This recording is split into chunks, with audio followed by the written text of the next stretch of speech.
봉독하겠습니다. 다윗이 나이가 많아 늙음에 아들 솔로몬을 이스라엘 왕으로 삼고 이스라엘 모든 방백과 제사장과 레위 사람을 모았더라. 레위 사람은 30세 이상으로 계수하니 모든 남자의 수가 38,000명인데 그 중에 24,000명은 여호와의 성전의 일을 보살피는 자요 6,000명은 관원과 재판관이요 4,000명은 문지기요 4,000명은 그가 여호와께 찬송을 드리기 위하여 만든 악기로 찬송하는 자들이라. 다윗이 레위의 아들들을 게르손과 그핫과 므라리에 따라 각 반으로 나누었더라. 게르손 자손은 라단과 시므이라. 라단의 아들들은 우두머리 여이엘과 또 세담과 요엘 세 사람이요 시므이의 아들들은 슬로밋과 하시엘과 하란 세 사람이니 이는 라단의 우두머리들이며 또 시므이의 아들들은 야앗과 시나와 요우스와 브리아이니 이 네 사람도 시므이의 아들이라. 그 우두머리는 야하시오. 그 다음은 시사며 요우스와 브리아는 아들이 많지 아니하므로 그들과 한 조상의 가문으로 계수되었더라. 그핫의 아들들은 아므람과 이스알과 헤브론과 우시엘 네 사람이라. 아브람의 아들들은 아론과 모세이니 아론은 그 자손들과 함께 구별되어 몸을 성결하게 하여 영원토록 심히 거룩한 자가 되어 여호와 앞에 분향하고 섬기며 영원토록 그 이름으로 축복하게 되었느니라. 하나님의 사람 모세의 아들들은 레위 지파 중에 기록되었으니 모세의 아들은 게르솜과 엘리에셀이라. 게르솜의 아들 중에 스부엘이 우두머리가 되었고 엘리에셀의 아들들은 우두머리 르하바랴. 엘리에셀에게 이외에는 다른 아들이 없고 르하바의 아들들은 심이 많았으며 이스하엘의 아들들은 우두머리 슬로밋이요 헤브론의 아들들은 우두머리 여리아와 둘째 아마랴와 셋째 야하시엘과 넷째 여가무함이며 우시엘의 아들들은 우두머리 미가와 그 다음 이시야더라. 므라리의 아들들은 마을리와 무시오 마을리의 아들들은 엘라살과 기스라. 엘라살이 아들이 없이 죽고 딸만 있더니 그의 형제 기스의 아들이 그에게 장가들었으며 무시의 아들들은 마을리와 에델과 예레못 세 사람이더라. 이는 다 레위 자손이니 그 조상의 가문을 따라 계수된 이름이 기록되고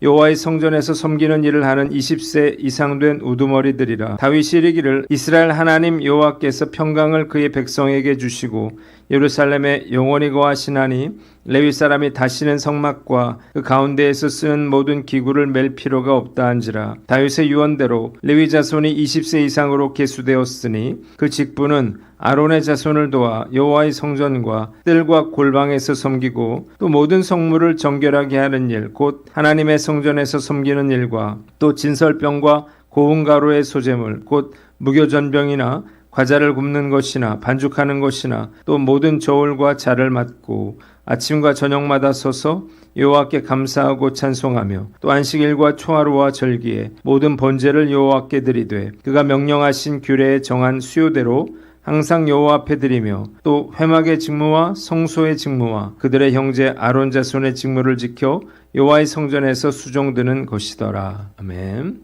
오늘은 역대상 23장 말씀을 가지고 레위인의 조직과 직무라고 하는 제목으로 묵상을 나눔하도록 하겠습니다. 먼저 1절인데 다윗의 아들 솔로몬을 이스라엘 왕으로 삼고 그랬습니다. 다윗이 늙음에 아들 솔로몬을 차기 왕으로 삼았다고 하는 이 한 줄 말씀은 너무나 많은 이야기들을 담고 있습니다. 밧세바 사건 이후로 그의 가정에는 칼이 떠나지 않게 되면서 암논은 압살롬의 누이 다말을 겁탈하고 압살롬은 암논을 죽이고 결국 압살롬의 반역으로 인해서 다윗은 야반도주를 하는 신세가 되고 말았습니다. 솔로몬이 왕이 되는 과정도 순탄치 않았죠. 다윗의 최대 걸림돌이었던 요압은 아도니아를 왕으로 세우려고 하다가 결국 솔로몬에 의해서 죽임을 당하게 되었고 마침내 솔로몬은 다윗의 후계자로서 이스라엘 왕위에 오르게 됐습니다. 결국 솔로몬이 다윗의 왕위를 이어받게 될 것이라고 하는 하나님의 약속의 말씀이 성취되었습니다. 본문이 우리에게 주는 교훈이 있는데 약속의 성취를 믿어라는 것입니다. 우리가 뭘 알 수 있나요? 우리의 연약함과 죄와 불순종 속에서도 하나님의 약속은 반드시 이루어진다라고 하는 것입니다. 우리도 마찬가지예요. 하나님께서 우리를 통해서 일하시는 것은 우리의 능력이나 믿음 때문이 아니라 약속을 이루시는 하나님의 신실하심 때문이라는 사실을 깨달으시기를 바랍니다. 지금까지 목회를 해오면서요, 정말 저는 제가 부족하다는 사실을 깊이 깨달았습니다. 목회 초기에는요, 제가 겁없이 뭐든지 할 수 있다고 생각했었는데 10년이 넘고 20년이 돼가면서요, 제 힘으로 제 능력으로 목회를 하는 것이 아니라고 하는 사실을 정말 뼈저리게 깨닫게 되었습니다.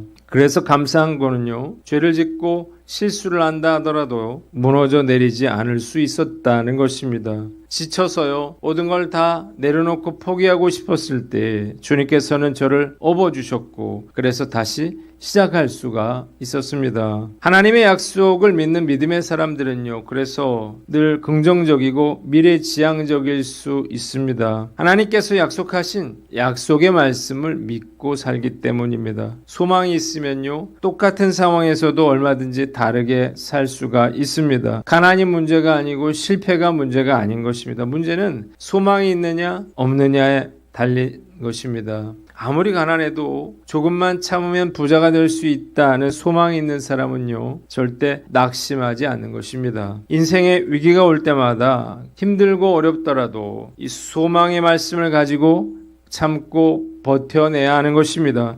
주님께서 나를 지켜주시고 보호해 주신다고 하는 그 사실을 믿는다면 어떤 힘든 상황이 온다 하더라도 버텨낼 수 있고, 결국에는 그 위기를 극복하고 축복의 삶을 살아갈 수가 있는 것입니다. 지금 저에게도 많은 어려움들이 있습니다. 현실을 보면 낙심이 되고요, 두려움과 염려에 빠지게 됩니다. 그러나 이런 때일수록 하나님의 약속의 말씀을 붙잡고 소망을 잃지 말아야 할 것입니다. 하나님의 약속은 선하신 뜻대로 반드시 성취되기 때문이에요. 오늘 난 어떤가 스스로를 돌아보고 이 믿음으로 어려운 상황들을 잘 이겨내는 저와 여러분들 되시기를 바랍니다. 두 번째는 물러날 때를 알고 준비하라는 것입니다. 다윗은 다른 왕들과는 달리 그가 살아있을 때 솔로몬을 왕으로 세웠습니다. 나이가 들어서요, 더 이상 왕으로서의 직무를 잘 감당할 수가 없었기 때문이에요. 그는 자신의 기력이 약해지고 있다는 사실을 알고 자신이 죽은 이후에도 왕국의 번영이 이어질 수 있도록 하기 위해서 미리 준비를 해놓고 있는 것입니다. 자신이 물러날 때를 아는 것 너무나 중요하죠. 그런데 사실 이렇게 행동하기가 결코 쉽지가 않습니다. 내가 제일이라고 하는 생각, 더 할 수 있을 거라고 하는 생각들로 인해서 자꾸 미적거리고 집착하다가 때를 놓치게 되는 것입니다. 예전에 모교의 담임 목사님을 보면서 안타까운 마음을 가진 적이 있습니다. 정년이 다 돼가고 있는데도 제대로 준비를 하지 않았고, 성도들은 누가 차기 담임 목사가 될 건지를 전혀 알지 못했기 때문이에요. 심지어 물러나지 않으려고 꼼수를 부리는 목회자들도 있는데요, 물러나야 할 적절한 때를 놓치게 되면 추하게 목회를 마무리하게 되는 것입니다. 오늘 말씀 앞에서 다윗을 교훈 삼아 저도 물러날 때를 놓치지 않고 교회가 사역을 잘 이어나갈 수 있도록 잘 준비할 것을 다짐해 봅니다. 두 번째 본문은 2절로 32절 말씀인데 2절을 봅니다. 이스라엘 모든 방백과 제사장과 레위 사람을 모았더라고 했습니다. 첫 번째 2절로 5절에는 레위인의 계수에 대해서 나와 있습니다. 다윗은 이스라엘의 모든 지도자들과 제사장들과 레위 사람들을 불러 모아서 30세 이상의 레위인들의 숫자를 파악했습니다.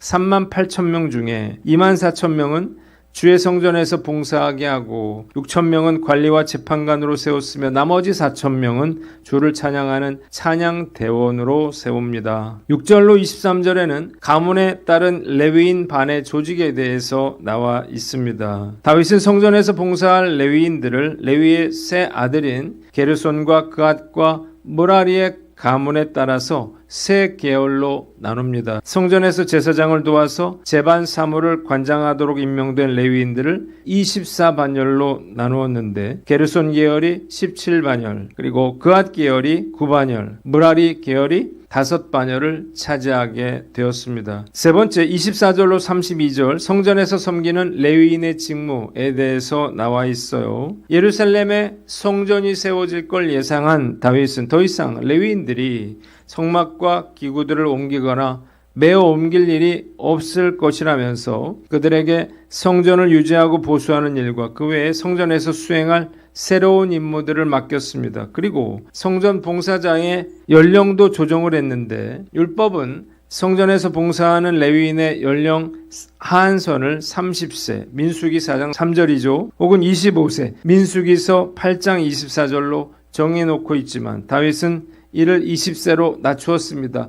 더 많은 봉사자들을 확보하려는 것입니다. 그들은 아침 저녁으로 주님께 감사와 찬양을 올려드렸고 모든 절기 때에는 번제를 드리되 율법에 정해진 규례에 따라서 제물을 바쳤습니다. 본문이 우리에게 주는 교훈이 있는데 열정과 비전의 사람이 되라는 것입니다. 나이가 들어서 기력이 쇠약해졌지만 하나님께 대한 열정과 헌신은 조금도 사그러들지 않았습니다. 그래서 그는 그의 사후에도 이스라엘 백성들이 하나님을 잘 섬기도록 하기 위해서 레위인들의 숫자를 계수하고 성전에서 봉사할 레위인들의 조직과 직무를 재편하고 있습니다. 이와 같은 다윗의 헌신적인 노력으로 다윗의 사후에도 이스라엘의 제사 제도가 어려움 없이 계속해서 이어지고 백성들은 언약과 믿음의 자손들이 될 수가 있었던 것입니다. 다윗의 하나님께 대한 열정과 헌신에 박수를 치고 싶습니다. 얼마든지 그런 모든 것을 솔로몬에게 맡기고 아무 일도 하지 않을 수가 있었습니다. 죽음을 앞두고도 그는 끝까지 자신이 해야 할 일을 감당하고 있는데요. 그의 사후에도 이스라엘의 하나님의 백성으로 여호와 신앙을 유지하기를 바랬기 때문입니다. 제가 가장 싫어하는 단어 중에 하나는 파이어족이라고 하는 단어예요. 파이어족은 경제적인 자립 이라고 하는 financial independence와 조기 퇴직이라고 하는 retire early라고 하는 첫 글자를 조합한 단어입니다. 한마디로 젊은 시절 바짝 벌어서 자발적으로 조기 은퇴하겠다라고 하는 꿈을 가진 사람들을 말합니다. 코로나 시대에 주식과 부동산, 암호화폐 투자붐 속에서 많은 젊은 직장인들이 몇십억, 몇백억을 벌어 갑자기 퇴사했다라고 하는 뉴스가 화제가 되기도 했습니다. 정말 파이어족의 꿈을 이룬 사람들인데, 그런데 코로나 이후 금리 강세로 인해서 부동산과 주식이 폭락하고 그러면서 파이어족이라고 하는 단어 자체가 사라져가고 있습니다. 과연 젊고 똑똑한 사람들이 파이어족을 꿈꾸며 사는 것이 옳은 일일까요? 아무런 자원이 없는 나라에서 똑똑한 젊은이들이 모두 파이어족을 꿈꾸며 살아간다면 결국 나라가 망하기밖에 더하겠나 그런 생각이 듭니다. 이를 사명이라는 관점에서 본다면 더욱 큰 문제겠죠. 죽는 순간까지 크리스천은요, 자신에게 맡겨주신 사명을 감당해야 하기 때문이에요. 저를 비롯한 예전의 젊은이들은요, 불타는 사명감으로 하나님의 나라와 의를 위해서 자신의 모든 것을 하나님께 드렸습니다. 저는 지금도 마찬가지예요. 하루도 빠지지 않고 매일 말씀을 묵상하는 것은 결코 쉽지가 않습니다. 그리고 어떻게 해야 믿음의 다음 세대를 세워갈 수 있을까를 늘 고민하며 살고 있습니다. 오늘 난 어떤가 스스로를 돌아보고 우리의 생명이 다하는 날까지 열정과 비전을 가지고 우리에게 주어진 사명을 감당해 나가는 저와 여러분들 되시기를 주님의 이름으로 축원합니다. 기도하겠습니다. 하나님 아버지, 약속의 성취를 믿고 물러날 때를 알고 준비하며 열정과 비전의 사람이 되게 하여 주시옵소서.